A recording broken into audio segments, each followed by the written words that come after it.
občini Ljutomer vseeno praznično vstopamo v veseli december. Ker imamo na srečo velik glavni trg, je prišlo kar veliko naših občank in občanov, predvsem je poudarek na najmlajših, na prižig lučk in to je seveda zelo uspelo.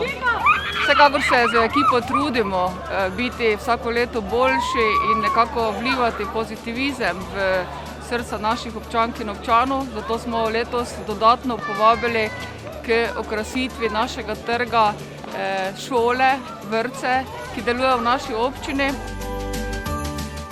Letos smo na šole dobili obvestilo, da bo krašenje smrečic potekalo nekoliko drugače, da bo vsako šolo, vsak vrtec na trgu pričakala smrečica v lončku, ki jo bomo lahko pozneje odnesli k svoji šoli oziroma vrtcu.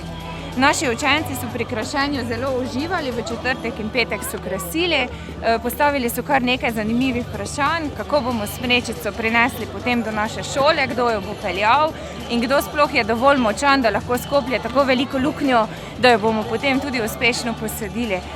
Tako da res pozdravljam to prijazno, sploh pa zeleno in trajnostno naravnano gesto občine Ljutomer, saj bodo smrečice na ta način postale tudi trajen del našega šolskega in učnega okolja.